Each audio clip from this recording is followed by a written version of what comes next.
Então, tá gravando, tá? Eu comecei a gravar aqui e vou voltar aqui ao compartilhamento. Nós vimos falando desse processo do papel da educação, né? Das características que teria essa educação para a construção da justiça. Lembre-se que tudo isso que eu estou falando Platão pensando no elemento justiça, tá? E esse elemento justiça é o elemento da ordem do Estado, ou da ordem da República, segundo Platão. Deixa eu voltar aqui ao compartilhamento.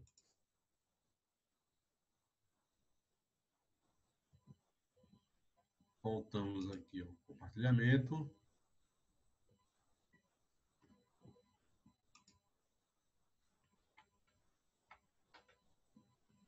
Bom, e aí nós vimos um pouco essas características, tá? A força do caráter da educação para os guardiões, para a elite, a educação como um conhecimento para se atuar no mundo, o controle das paixões, a imposição de um único conjunto de valores, ou seja, a construção de um consenso e a ideia de uma natureza dada. E aí eu ia falar um pouco ia problematizar um pouco, pelo viés platônico, o nosso modelo de democracia no Ocidente. Estou falando não só do Brasil, mas do mundo todo. A gente hoje vive um processo de que todo mundo pode pensar, todo mundo fala. Né? Eu posso criar um canal no YouTube e aí eu tenho 50 mil visualizações, sei lá, 100 mil visualizações, e eu posso falar qualquer besteira e isso se torna uma verdade, ou eu posso, diante de um problema mais sério, falar o que eu acredito através de leituras que nem sempre estão corretas, e ela, de repente, se torna também um discurso que vai se potencializando com uma verdade. Então, ou então eu estabeleço um padrão de vida que difere do padrão de vida, do estilo de vida, tá? Eu estabeleço um estilo de vida que difere dos demais estilos de vida e daqui a pouco eu começo, porque eu escolhi um estilo de vida, a confrontar a maioria pelo estilo de vida que a grande maioria escolheu. Enfim, um modelo, eu não estou criticando o modelo, eu estou só constatando. Um modelo em que todo mundo pode ser tudo e, ao mesmo tempo, não se estabelece nada como um parâmetro, vamos dizer assim, que estabelece esse elemento máximo de consolidação das comunidades, da comunidade Estado, do Estado. E aí tem uma série de consequências isso, né? Tem uma série de problemas. Qual é a série de problemas? A própria fragmentação da sociedade. A sociedade vai se fragmentando nesse modelo democrático, porque cada um vai agora lutando pelos seus próprios interesses. E aí, do nada, nós temos uma cartaz, vamos dizer assim. Nós paramos, né? Como é o momento que vivemos agora. Paramos. E aí? O que nós temos de construção que consolida a base dessa sociedade? E aí isso tem se tornado um problema hoje porque as pessoas estão ansiosas, angustiadas, meio sem saber o que fazer, porque essas referências mais metafísicas, teóricas, na construção de uma identidade, elas foram um pouco perdidas, né? Então, esse é um momento de se repensar isso, né? A que nos levou toda essa fragmentação? Para onde é que ela nos levou? Eu, como filósofo, disse, ela nos levou de forma imediata a ficarmos trancados no nosso quarto. E aí eu me pergunto, será que nós fomos ofuscados pela luz não do conhecimento, mas dos prazeres da modernidade e estamos voltando para as cavernas? Né? Eu estou muito preocupado com isso. Né? Estou muito preocupado. Por que eu estou preocupado? Porque o conhecimento científico dessa história ele também passa a ser ameaçado. E ele sendo ameaçado, nós, de fato, corremos o risco de voltarmos para as cavernas. corremos esse risco. Mas por que isso? De onde é que veio isso? Né? Ele veio, de certa forma, dessa ausência da construção que visa uma orientação mínima para que as pessoas estudem e saibam aquilo que devem fazer para viver na sociedade.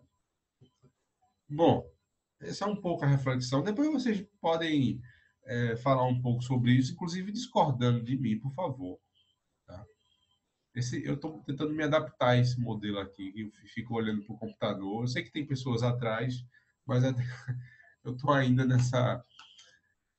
Bom, e a outra questão que vai estar presente em Platão é o objetivo, a unidade como um objetivo social, né? Então, a unidade como objetivo social. Então, 3 pontos na base ideal da República de Platão, que vão compor essa unidade do Estado. O que é que vai compor essa unidade? A unidade e a ordem não serão mantidos pelas leis. As leis são importantes, mas não é mantido pelas leis. A lei aí vai ter um papel menor. O que vai se sobressair, né, na ideia de República de Platão vai ser, como eu já falei, a ideia de justiça. E quem vai construir essa justiça? Os guardiães. Tá? Ou a elite que estudou e se preparou para tal. Não, então não vai ser a lei, porque a lei, a gente vai estudar isso lá na frente, tá? A lei ela tem um princípio diferente. A lei ela é autônoma. A lei ela está acima do indivíduo. A lei está acima do governante. A lei ela vai se fundamentar no Estado moderno como sendo essa base estrutural no qual você não muda as estruturas dela. Para você mudar a lei, você tem que ir aos poucos e num processo de negociação política intensa. Por que intensa? Porque ela está acima daquelas pessoas que estão governando. Em Platão, não. Em Platão, as leis estão presentes, mas elas não estão acima. Porque, de repente, aqueles guardiões podem achar que a lei é injusta. Tá? Então, a gente vai ter algumas questões aí que eu considero também problemáticas. Tá? Os guardiões não hesitam em usar dos recursos que lhes são disponíveis. Então, se ele acha que a lei é injusta, ele vai usar dos seus mecanismos institucionais, inclusive, para burlar a lei. Porque o que ele quer não é o cumprimento da lei. O que ele quer é o cumprimento da justiça, para a felicidade da maioria. Então, às vezes, a lei é, pode ir contra a felicidade da maioria. E aí, o que eu faço? Eu burlo a lei. Eu acho essa história meio parecida com o que a gente vive hoje, sabe? Tem gente querendo burlar a lei para que a maioria seja feliz, assim. Mas a gente vê que a lei ela tem um instrumento científico positivo que se coloca acima dos indivíduos, é racional, tem um princípio de racionalidade muito forte. Então, em Platão, o poder deve ser exercido por um conjunto de especialistas produzidos e educados para tal. Vejam como ele coloca aí que a administração da República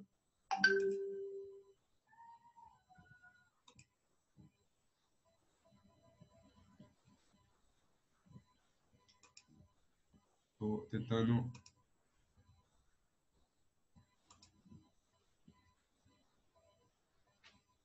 A administração da República é algo que deve ser algo que alguém deve se preparar para tal, né? Então, deixa eu voltar aqui ao compartilhamento. Eu não sei se Kilma, boa noite. Você está me ouvindo, Kilma? Seja bem-vinda.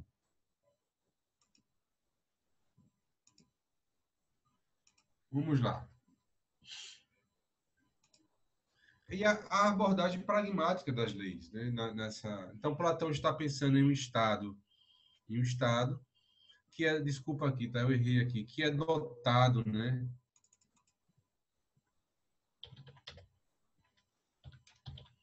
Que é dotado de recursos materiais, né? Com poucas desigualdades.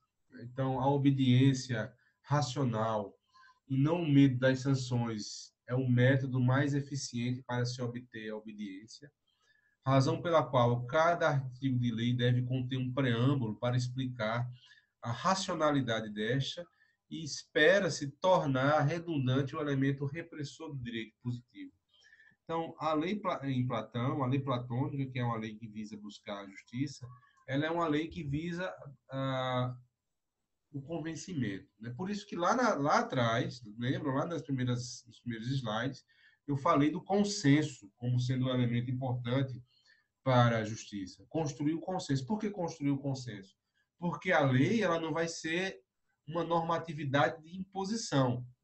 A lei ela é a construção de um consenso. Eu estabeleço a lei porque os guardiões que foram preparados para administrar a República pensaram numa justificativa de uma ordem específica e aí ele joga isso como a construção de um consenso. Então, a lei ela é um princípio de construção de consenso. E aí pode ter uma pergunta. E se a pessoa violar a lei? Se aqueles que não são guardiões violar a lei? Aí essas pessoas estão cometendo um ato de injustiça perante aquelas pessoas que foram dotadas para governar a República. E aí elas podem ser punidas, as várias formas de punição, porque descumpriram uma lei da República, descumpriram o bem, aquilo que seria tido como o bem de todos, o bem público de todos.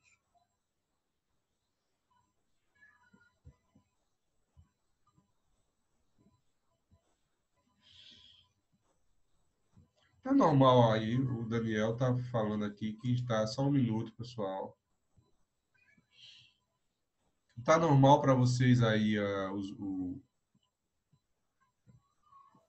tá normal. A gravação tá normal, tá indo tudo ok com vocês aí?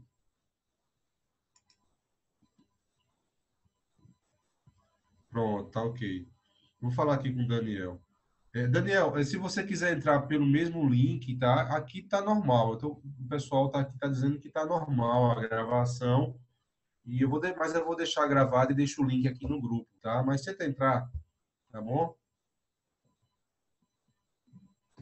Então vamos lá, vamos voltar aqui.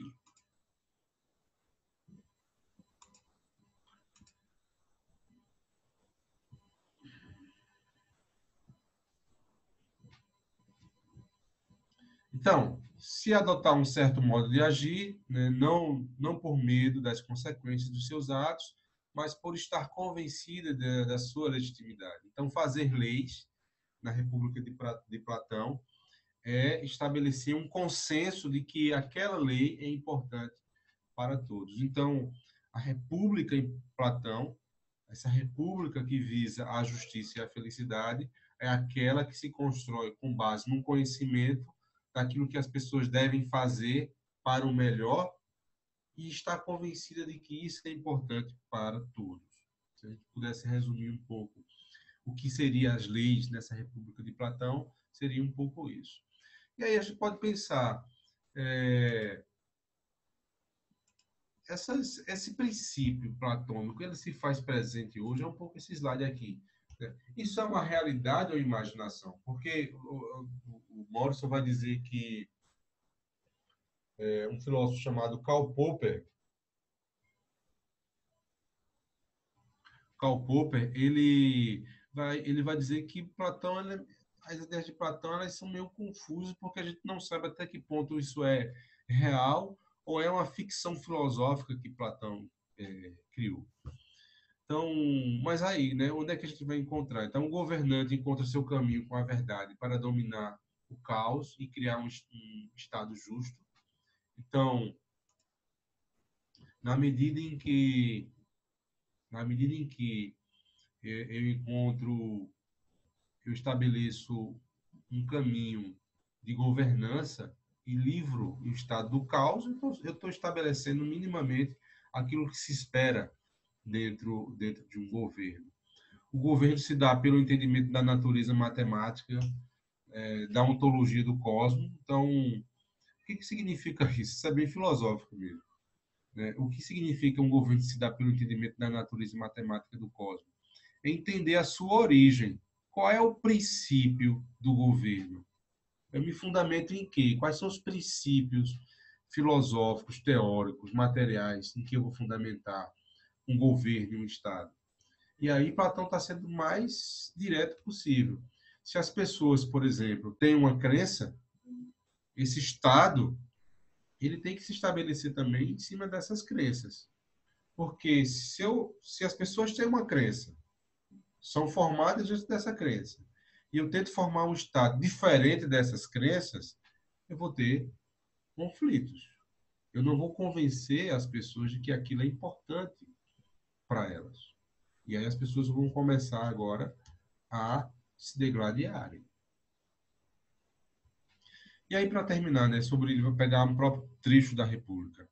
Talvez seja um paradigma estabelecido no céu para aquele que quer ver e, tendo visto, funda uma polis dentro de si próprio. Não faz diferença se a polis existe em algum lugar ou se irá existir algum dia. Ele só pratica os atos peculiares dessa polis e nenhum outro. Então, o que ele quer dizer com isso? É realidade ou imaginação? Não importa. Em qualquer momento em que você for estabelecer uma forma de sociabilidade, de governança, esses princípios vão estar lá. Então, se eu quero estabelecer justiça, eu tenho que fazer o máximo possível para que as pessoas sejam felizes. Eu tenho que construir minimamente um consenso. Eu tenho que dizer a essas pessoas que as regras que estão postas lá são importantes para todos, antes de usar a força. Porque a força, em Platão, é o mito da caverna, é um homem primitivo. A força é aquela luz que o homem não quer ver e volta para a caverna. Então é um pouco isso, né? Real e imaginação, Platão não importa. Importa é esse princípio que deve reger o tema da justiça. Aí vem Aristóteles. Deixa eu ver aqui o tempo que eu estou gravando. Boa noite, Eliane. Não sei se você estava na primeira gravação, mas vamos lá. Vamos agora para Aristóteles, tá? O texto está dividido em os dois autores. Vamos ver o que Aristóteles fala sobre essa construção da justiça e do Estado. E aí Aristóteles e o meio termo, né? Eu acho que Aristóteles foi buscar o meio termo para pensar o Estado, para pensar a justiça e para pensar as leis. O que ele vai colocar? Então, devemos tentar determinar a natureza, né, essencial das coisas, do modo como operam nos processos naturais do mundo. O que significa isso? Né? Determinar a natureza essencial das coisas, de modo como operam os processos naturais do mundo. É ver o mundo como ele é. Porque a gente às vezes cria concepções do mundo, né, como o mundo deveria ser. Mas nem sempre dá para pensar como o mundo deve ser. É como o mundo é. Então, vou dar um exemplo. Muita gente fica em casa esse período. Meu Deus, se eu estivesse trabalhando, se eu tivesse assim, o que será que vai acontecer amanhã? O que será que não vai acontecer amanhã? Dentro de uma filosofia aristotélica, isso é um pensamento inútil. Por que é um pensamento inútil? Porque eu tenho que me deter com a realidade hoje. O que é a realidade hoje? Como é que eu construo? Como é que eu entendo a realidade hoje dentro dessa perspectiva? Essa realidade hoje diz o seguinte: eu tenho que ficar em casa. Se eu posso trabalhar, eu vou trabalhar. Eu vou ter que conhecer o meu espaço, conhecer novamente o meu espaço e a minha dinâmica, porque elas foram interrompidas, e essa é a minha realidade. Eu vou ter agora que me reconstruir por essa realidade. Todo discurso que eu faço sobre o futuro ou sobre o passado, ele não me ajuda a viver o presente. Então, o que Aristóteles diz sobre o meio termo é isso. Eu tenho que pensar, eu tenho que me centrar conhecendo o presente, o que está em volta do presente. E aí prossegue. devemos voltar nossa atenção ao modo como as coisas funcionam no mundo. Aqui não existe uma preocupação com o princípio das ideias, né? Mas com o fazer em si. É aquela coisa, eu tenho que conhecer a realidade para fazer algo, a ação. Não vou criar hipóteses sobre algo que não existe. Então, o que eu posso fazer hoje? Eu gosto essa perspectiva aristotélica por conta disso também. As mudanças são respostas naturais, tá? Aos comportamentos já incorporados. Então, o que significa isso? As pessoas, elas são educadas, elas são criadas dentro de uma determinada cultura. Então, não adianta eu querer desenhar um modelo de Estado, de política, de leis, em que as pessoas não estão acostumadas. É isso que Aristóteles está dizendo.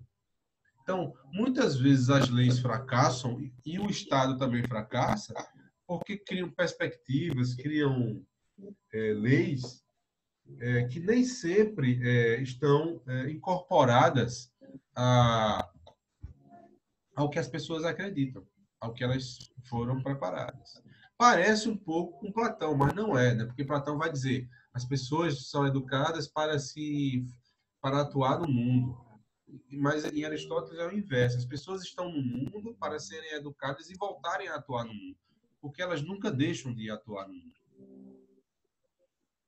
O processo dominante na vida é a mudança, o desenvolvimento. E algum modo, e não algum modo estático de ser. Então, Aristóteles é interessante por conta disso, porque ele vai colocar que nós somos seres em eterna mudança. O próprio processo em que nós somos gerados enquanto vida é a dinâmica da mudança. Então, nós estamos em permanente mudança, né? Então, a nossa mudança, obviamente, vai levar ao ápice, que é a morte, né? Que eu espero que seja por velhice, não por coronavírus ou qualquer coisa, mas por velhice. Um elemento natural, ou seja, eu não estive estático. Eu não sou mais não sou a criança de 10 anos. Eu sou um ser que me desenvolvi, que me movimentei no mundo ao longo de 45 anos. E que pretendo, obviamente, dentro dessa perspectiva, continuar mudando. Não há um elemento estático. Tudo tem um fim a se cumprir. Há uma finalidade das coisas. Tudo tem um fim, tudo tem um objetivo. Eu preciso, então, dentro da concepção aristotélica, entender qual é o objetivo das coisas. E aí vem o Estado, né? Então, a cidade-estado é vista como resultado da união de várias cidadezinhas, né? E podemos aqui pensar como resultado da união de comunidades, associações que se formam num complexo chamado sociedade. Por que isso? Porque no texto chamado Ética Nicômaco, o que Aristóteles está... Ética Nicômaco e também o texto A Política, Aristóteles está dizendo que nós somos pessoas que vivem em comunidade. E o resultado da união de comunidades forma estados, formam organizações de pequenas cidades que vai formar o Estado. Ou seja, Aristóteles vai colocar isso como uma condição quase que natural. É claro que há ali em Aristóteles um modelo específico de cidade-estado, diferente do que nós temos hoje. Mas o que ele coloca é, como nós somos seres políticos, animais políticos, nós nos organizamos e definimos papéis pelas experiências, e esse local onde vai estar a definição desses papéis sociais é na comunidade, é nas comunidades, é na cidade-estado. No modo, né, o Estado está no modo de ação no mundo, né? O Estado é a própria incorporação do homem em sua vida social. Ou seja, nós não vivemos fora da comunidade. Nós somos seres que vivem, que sempre viveu em comunidade. Então, inclusive, o próprio processo evolutivo do homem, ela vai se dar quando nós nos incorporamos para andarmos em bandos, em grupos. A gente percebe na história, na pré-história, que os homens mais primitivos eles eram mais solitários. Então, na medida que a gente foi evoluindo nessa gradação de espécies ao longo dos milhares de anos, nós fomos nos agregando. Por que agregando também?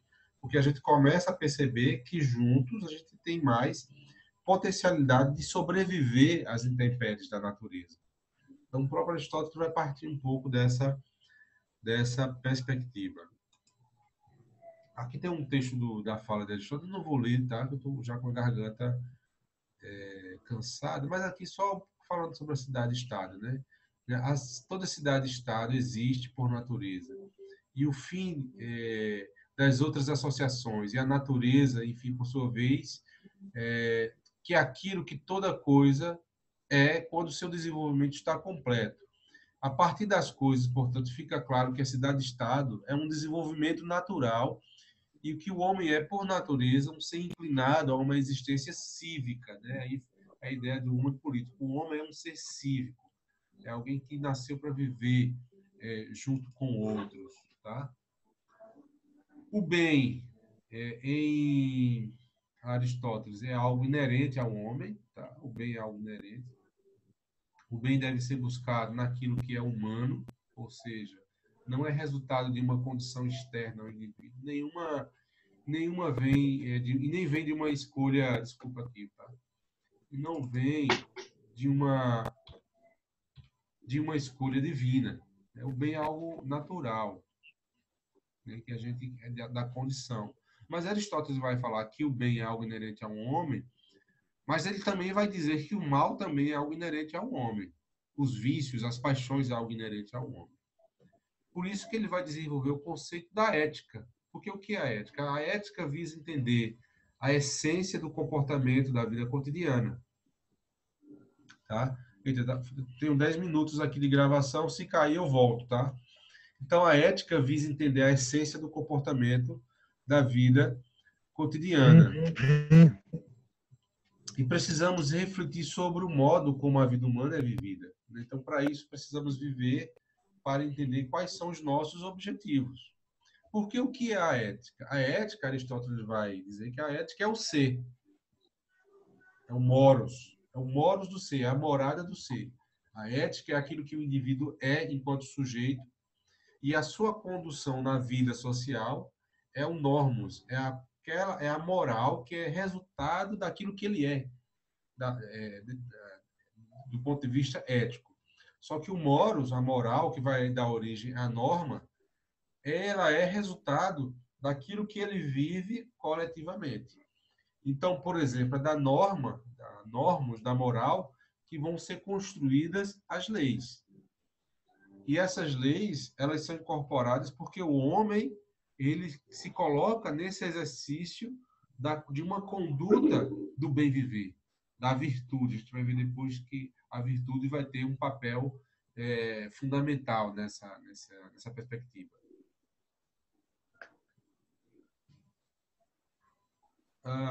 Bom, em Aristóteles, é importante a ação pela ação, pelo bem, pela prática da virtude. Então, o que é a ação?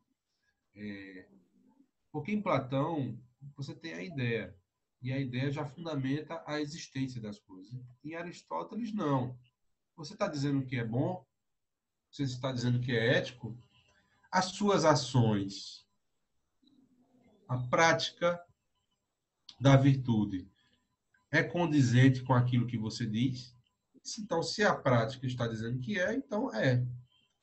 Agora, é interessante porque ele vai separar essa prática da virtude, a ação pela ação, entre o espaço público e o espaço privado, tá? Porque o que acontece? O conceito de ética, ele está junto do conceito de moral, tá? A moral, a norma, ela passou com o desenvolvimento da cidade-estado ser o elemento preponderante sobre o elemento ético. Então, inclusive no texto aqui, há um exemplo no texto que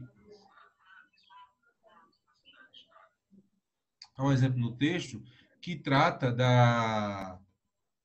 de que eu não lembro qual é a profissão, que você pode ser um bom engenheiro no trabalho e ser um péssimo pai de família dentro de casa. E aí o que o autor coloca é, ele está sendo, enquanto engenheiro, alguém extremamente virtuoso. Uma coisa não vai, de certa forma, nessa perspectiva, tá? Uma coisa não vai, nessa perspectiva, prejudicar a outra. Por que isso? Por que ele está colocando isso? Porque moral e ética foram, inclusive na modernidade, elementos descolados.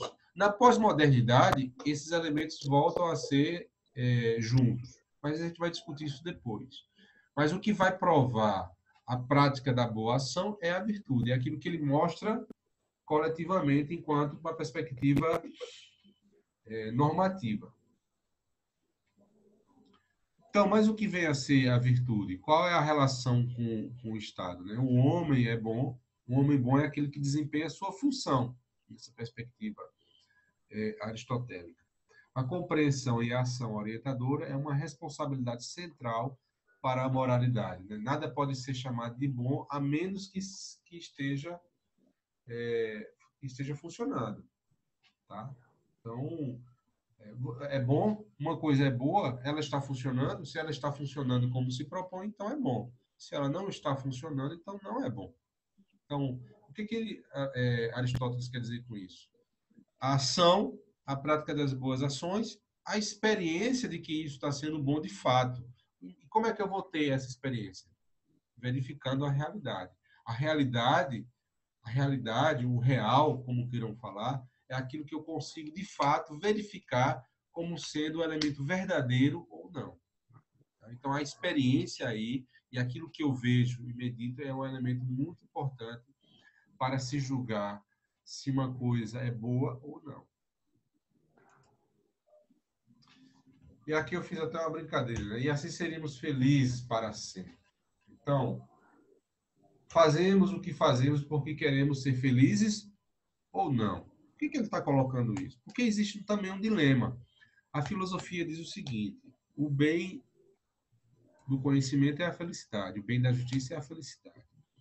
E o Morrison vai dizer: por que, se o bem é a felicidade e a justiça é a felicidade, por que as pessoas que são mau caráter, as pessoas que passam a perna dos outros, são felizes? Por que as pessoas que tiram proveito e exploram as outras são felizes? E aí o Morrison vai, com base nessa história, dizer: não, elas não são felizes. O que acontece aí? Essas pessoas, elas estão usufruindo de uma característica falsa da felicidade, que é o prazer. Então, não confundir felicidade com prazer. Há uma diferença entre ser virtuoso e ser feliz e você ser alegre pelo prazer. Então, isso confunde. Né? Mas a gente vai, ainda vou mostrar aqui um pouco isso. Né? Então, optamos pelo prazer, pela riqueza, pela honra, porque pensamos que através de sua instrumentalidade seremos felizes. Então, muita gente vê nos prazeres uma característica da felicidade, mas a felicidade não é isso, porque inclusive o autor vai dizer que o indivíduo ele pode abrir mão de tudo e ser plenamente feliz. Porque essa é também uma experiência pessoal, tá? Essa é uma experiência pessoal. Porque como ele está falando de virtude, de ethos, essa é sempre uma experiência pessoal. Mas aí vem a questão, qual é o papel do Estado? O papel do Estado é garantir que o elemento da virtude seja uma ação para todos, tá? Para que os prazeres pessoais não se sobreponham sobre as virtudes individuais. Então, é por isso que eu construo a norma para além do ethos, para que os prazeres não passem por cima de princípios morais que possam prejudicar a grande maioria. E aí, essa tautologia, né, que existe uma diferença entre felicidade e prazer. Deixa eu ver se dá tempo de terminar esses dois slides aqui. Eu estou com um tempo aqui bem reduzido. Bom, eu vou tentar terminar aqui, tá? Se não terminar, a gente volta para volta em outro link. Compartilhar. Bom, devemos considerar as contradições como uma condição dos prazeres, mas não da felicidade. Tá? Essas contradições que eu falei antes. Porque é muito comum as pessoas, às vezes, se perguntarem até que ponto vale bom ser bom. Né? Já, não sei se eu já ouvi isso, inclusive. Vale bom ser bom quando as pessoas querem ser corretas e a gente vive num mundo de corrupção. Né? Então, e confundem a virtude e a ética com a moral e muitas vezes acham que não vale a pena ser ético porque existe uma outra moral. Só que a lógica é inversa, tá? A moral social, ela é uma moral que ainda está para o coletivo como sendo um elemento da boa organização social. E aí o problema não é da moral, o problema não é da lei, das leis que não são cumpridas, o problema não é das instituições. O problema é dos indivíduos que não são éticos e que não têm na prática da boa virtude a busca da sua felicidade. E aí até um parênteses, porque esse é um tema tão subjetivo na filosofia, felicidade, estado de felicidade, mas a ideia de felicidade é de que o indivíduo ele tem consciência daquilo que ele é enquanto sujeito e ele vive em função daquilo que ele acredita ser importante para ele. Ele não vive em função dos outros. Ele vive em função daquilo que ele julga ser importante para si. E a felicidade para o sujeito, para o indivíduo, é aquilo que ele descobre como sendo um elemento fundamental